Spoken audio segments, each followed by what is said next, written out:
a psychologist herself. She was a therapist. She had this unnatural and uncomfortable attraction to her son. I want to talk with you today about an issue that I addressed with a client that had several dimensions to it. One, alcoholism. The second, it had to do with relationship. I had been seeing a psychologist herself. She was a therapist, and she had a son, a teenage son. She had also been an alcoholic, but she was clean and sober for quite a while by the time she came to see me. The unusual thing that she was wondering about, and somehow she came to me to see if I could help her address this, is she said she had this unnatural, uncomfortable attraction to her son. And she said, even though she had never acted on it, she was wondering why it was there. You know, she loved her son dearly and she raised him really well. But she said, there's a quality of an attraction that I have to him that I'm not comfortable with. And I'm wondering if you can help me with that. So when I did the soul journeys process with her, she went into a past life where she said, I'm living in a log cabin. It's in the West somewhere, and I'm with my husband. And we love each other so dearly. She said we have this ideal marriage, and we live in the log cabin outside of town, and we're just so happy. And she said, at some point though, he's called to battle. So he left. She waited for his return, but finally one day some soldiers came to her cabin, shared with her that he had died in battle fighting for his country. And she was heartbroken. Her dear husband, who she loved so dearly, was not coming back. So she felt no reason to stay isolated in the cabin where she had lived with him. So she moved into town. The only thing she could find to do to support herself was to be a saloon girl. So in that lifetime, she became a saloon girl, just entertaining the customers that would come in. And she had an apartment above the saloon. And as she was reliving this experience, she said, you know, you can't kill yourself. So you found another way, because she had clearly been traumatized and was somewhat sort of depressed in that lifetime. So she started drinking as a saloon girl, and she drank in excess. And she continued to drink and drink and drink during and after work. One night she had basically consumed quite a bit of alcohol. And she went up into her saloon late that evening, and she sat in a chair, and she described how she could hear her heartbeat. It just pounded, but her heart beat slower and slower and slower until it stopped, and she died. She died from alcohol intoxication. Once we took her through that trauma in a very specific way that we do with soul journeys to resolve the trauma, not only of losing her husband in that lifetime, but also dying of alcohol intoxication, because that was an imprint that she left the body with, alcohol intoxication. And in my experience is that sets the soul up for having that trauma affect them in the next life, and they'll actually have a predisposition for that particular addictive substance. In her case, it was alcohol. But she also said in that life, she recognized right away that her husband was her son in this lifetime.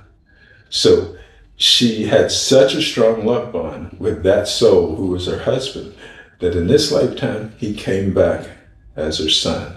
And she was able to lovingly care for him and take care of him. But then it made sense to her why she had more of attraction to him than she felt comfortable with, because he actually was her partner in that past life.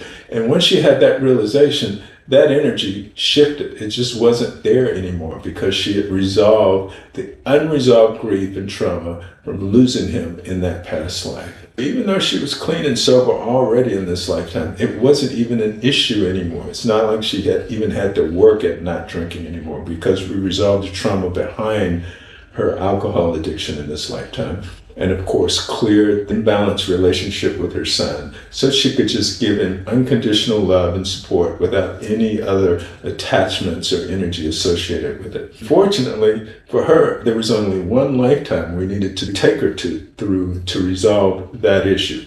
Often there's a string of lifetimes, but in her case we were able to resolve both of those issues, the alcohol addiction and the relationship with the son, in that one session. Interesting thing about her, she had the understanding, and because she had training as a therapist, that she knew what proper boundaries were. But some mothers and in some relationships, they don't really understand where these impulses are coming from. And that sometimes can lead to violations that can result in incestuous activities in a family situation and whatnot, because they don't know where these impulses are coming from. And often those impulses started in a past life where they had a different kind of relationship, where it may have been more of an intimate relationship, but they don't have awareness of that. So in this lifetime, that energy is still there depending on how the relationship ended in the past life. And they don't understand because it's unconscious. And unfortunately, some people act on that without realizing the implications of that in this lifetime.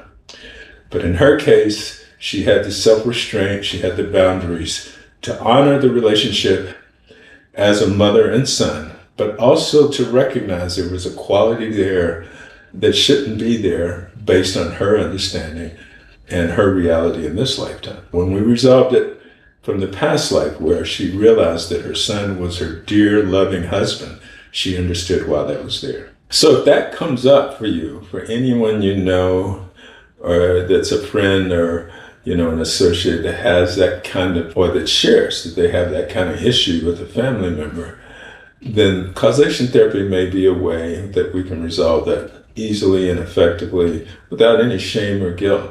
Because once you realize what's behind it, you realize there's no need for shame or guilt. It's just, what do we need to do to resolve what's coming up for you? Because until we resolve it, it's going to be an issue.